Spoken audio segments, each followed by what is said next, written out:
Here it all comes, the good, the bad, the ridiculous. The naked truth about Ozzfest, Uncensored.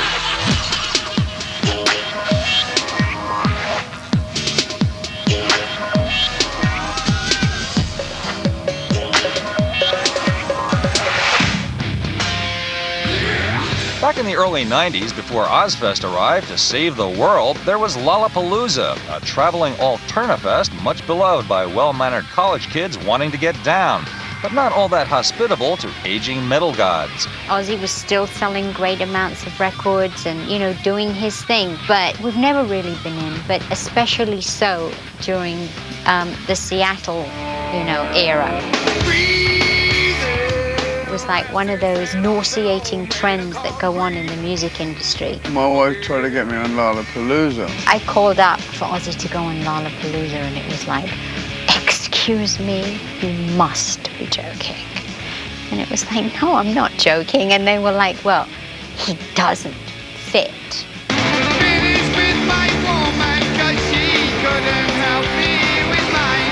And I turned around to Sharon and I said, well, you know what, there's no place for Ozzy. Oh no, there's no space for him, not his type of music. As soon as I put the phone down from the Lollapalooza people, I'm like, right, you, I tell you what I'm gonna do.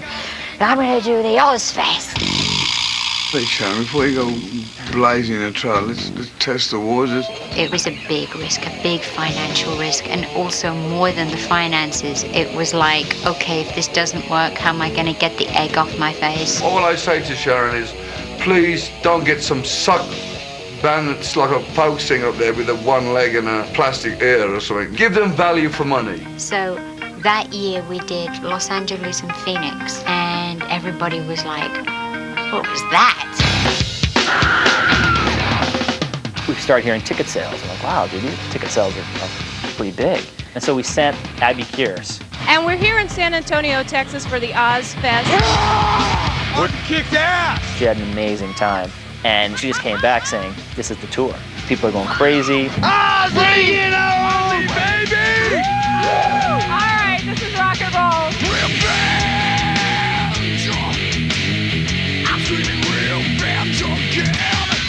That first Ozzfest set the blueprint for all the Ozzfest to come and launched a school of hard rock for the Osbourne kids who tagged along with their doting folks on every tour. I've seen them grow up so much, and it's kind of sad because it's like blink of an eye and they're like, young adults, and I don't like it. My brother was friends with all the bands, and I would just tag along with him. Keep on rolling, baby.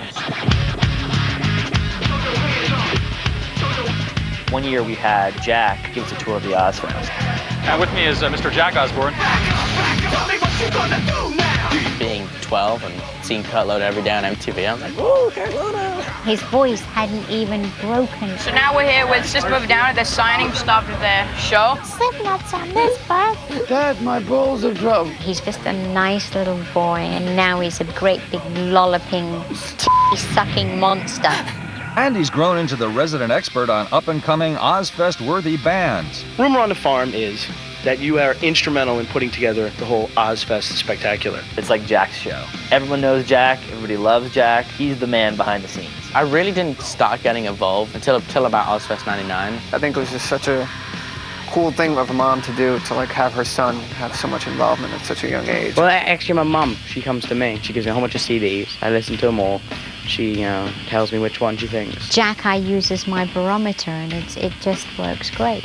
That's his world, it's not my world. It's so hard for little, unsigned bands to do it. Every new band wants to get on Ozzfest. We didn't know what we were doing. It was our first major tour. We didn't even have an album out. We did it for free. You want to help as many new bands as you can, but you have to be selective.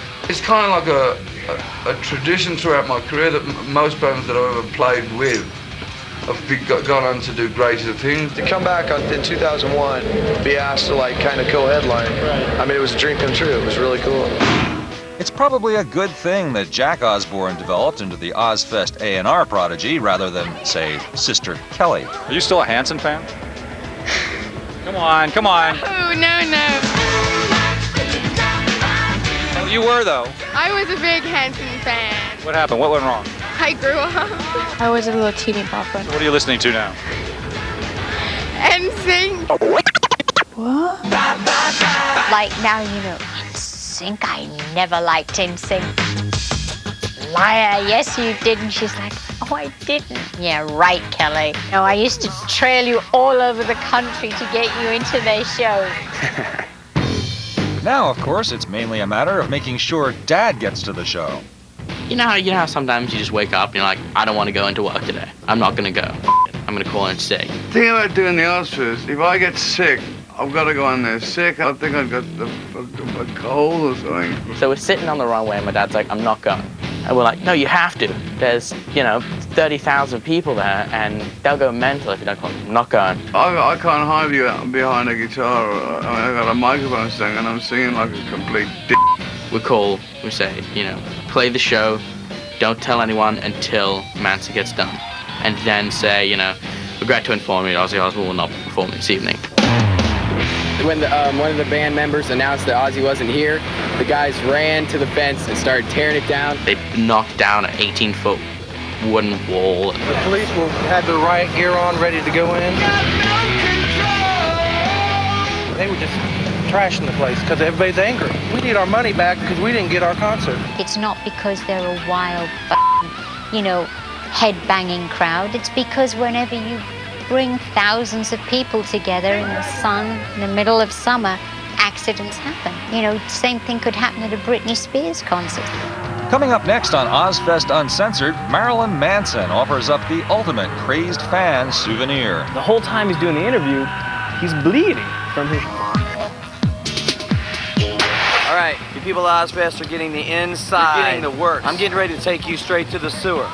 The 1998 Ozzfest tour provided the first major showcase for a rising Florida band called Limp Bizkit. I didn't even know who Limp Bizkit was until I saw them on Ozzfest in their toilet. I didn't care, I didn't know. It was a weird period of time right before rap metal got big. Get the They'd never done any big venues. They hadn't played sheds. This is definitely the debut of the toilet. What brought the toilet up in the first place? You're thinking stage props. How about a big toilet? I have a couple bowel movements up on stage and flush a couple of our most popular celebrities in the music business right now. It's like Ozzy's catchphrase, I don't give a f*** you could set yourselves on fire, because when the band, whatever band it is on that stage is theirs.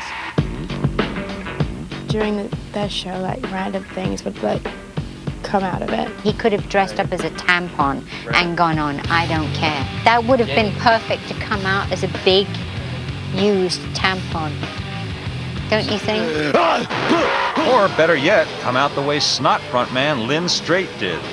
Probably the toilet got most famous because of Lynn Strait, the guy from Snot, Ozzfest 98. It's Lynn from Snot, all right? He was a very, very funny guy. He was so naughty. Do I have to get naked people for you to remember my name? I was out there watching Limp Bizkit, I was checking it out, and I see this head, on top of a head, walking up the stairs, and I'm like, wow, he's naked, and just in a pair of sandals and socks. It was Fred Durst daring me to do something, and He's at the root of everything. He is. He came out of the toilet totally naked. I said, I'll come up on that bare ass naked. And he's all, oh yeah? The police saw it and they were looking for him. And he got chased off stage by the cops. He ran into my dad's dressing room. And that was a complete accident. He knew that nobody would get him if he was in Ozzy's dressing room. Security guards or cops just, they don't want to go in there and they're just not allowed. I found the first door and I opened it up and Sharon Osbourne standing there laughing hysterically. He came into my audition room stark naked. And her little youngest daughter's just coming out of the bathroom. What's going on? She says. I'm taking a piss and he walks in. Mommy, there's a man in here naked. I'm naked and I need to use your bathroom. Hey dude, can I hide in your audition? Go on, Lynn. Sharon, I've never met you before. I'd love to meet you under better circumstances, but if I don't run out the back right now, I'm gonna get arrested. I'm throwing stage clothes at him. Ozzy's to put on anything. We snuck him out the back door and pretended like he wasn't in there, and the police lost him, but he ended up getting arrested. The naked trick worked. I told them all, they said it wouldn't work, but the naked thing works. Naked was nothing new for Marilyn Manson, who lived up to every bit of his controversial reputation on both of his Ozzfest outings. 1997 was the year of Marilyn Manson. He was getting protests everywhere he went. It seemed like every show they were trying to stop the show. He has no morals, and he's spreading it to young people. He was the Antichrist. Not only was Marilyn Manson in jeopardy, but also rock music in general, and the Constitution of the United States. As a Christian, I also have the right to say, no, I don't want him here. If they're gonna promote evil here, we're gonna lift Jesus higher. Why do people think that kids are stupid? They're not stupid. They know what they're buying a ticket for. They knew they weren't going to see the Dixie Chicks. There always has to be the one person where people can look at and be like, oh my God, look what he's done. Look what he says in his lyrics. Right now it's Eminem. It was Manson. In the 80s, it was my dad. Marilyn Manson, he's an artist like anybody else. He's not satanic.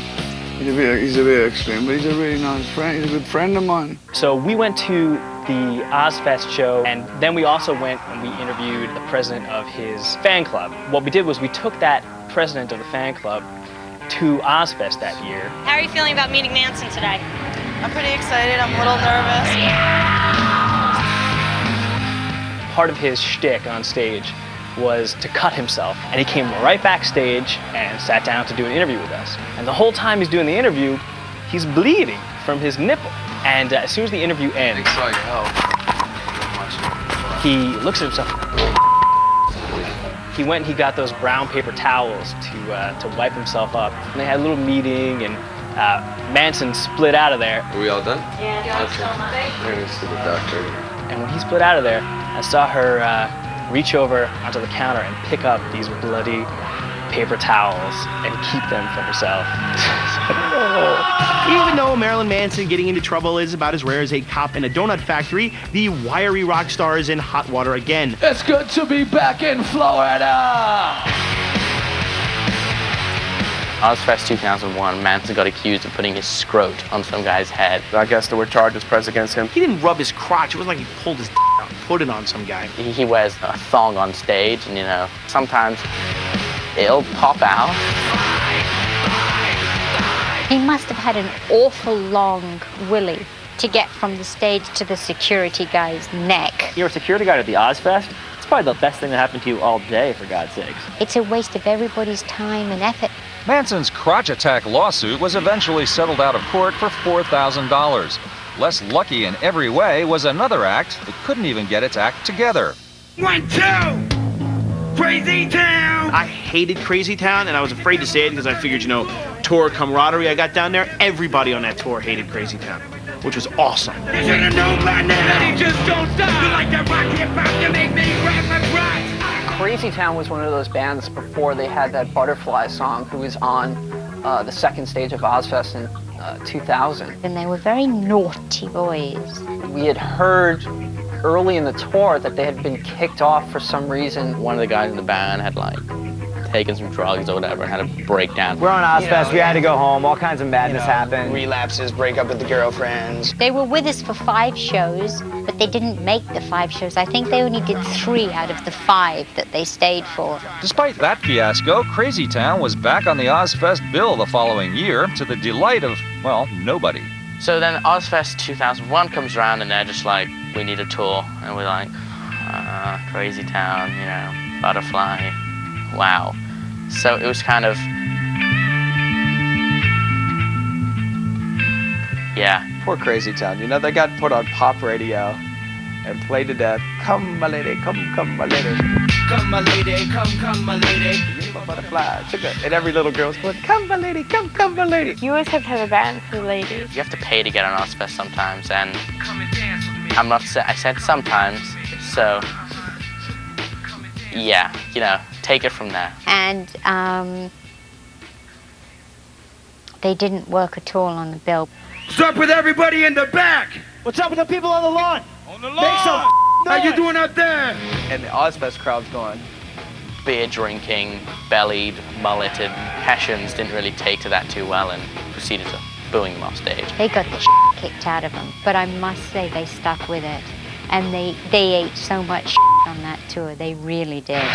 Coming up next, a look back at the history of Ozzfest and a look ahead to its possible future. Ozzfest Uncensored. Who are you here to see? Oh man, all of them. Begging mercy for this odyssey.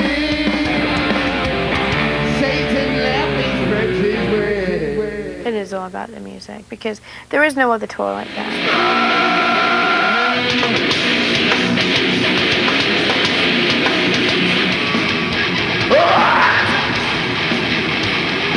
There's so many bands I've liked.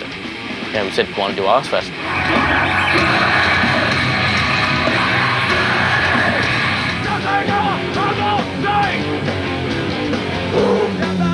I'm glad that we've given bands that would not normally have a rostrum to play their music.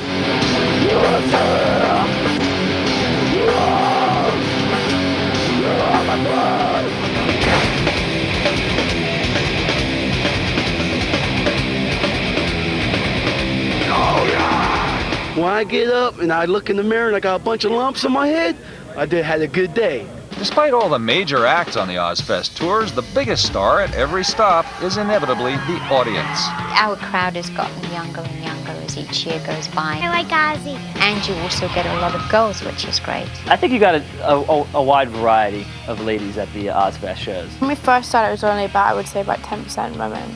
But it's been getting more and more every year. A lot of them feel obligated to paint their boobies, though. Not in North Carolina, Vinny. There wasn't a lot of females there. I think there's too many mullets. Mullets? You say, what's a mullet? Well, this is going to get ugly because we had the guys in Incubus rooting out the mullet impaired on Ozzfest 2000. We had a very sinister plan to go outside into the crowd and see if we can cut ourselves a mullet. In 2000, we did a whole half-hour show called All Access Ozzfest. So basically, the mullet is short on top, on the sides, and long and feathery in the back. So we decided spontaneously to go out and find the mullets of Ozzfest. It was just myself and Brandon Boyd and Dirt Lance. Oh, look at this one right here. Oh, dude, he'd kick our ass, dude. I say my whole damn head right now. They found this one guy who was wasted. They found this other guy. At first, it looked like he wasn't really into that. Would you be willing to cut your hair on MTV?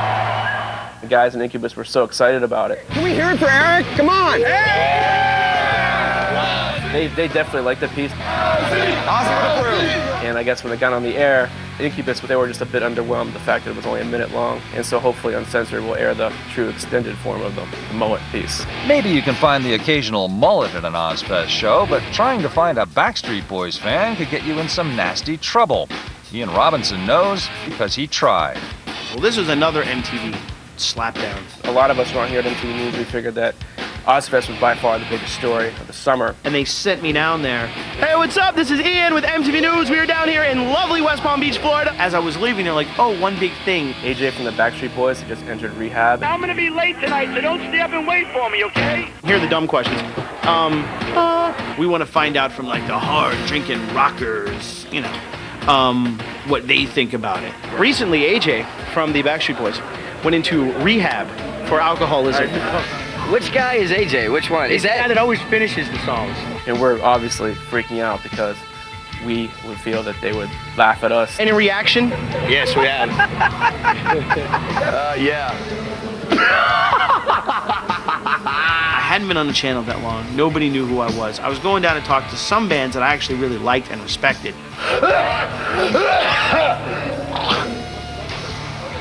Nice. And the first words out of my mouth are going to be like, so the Backstreet Boys, one of them's a drunk.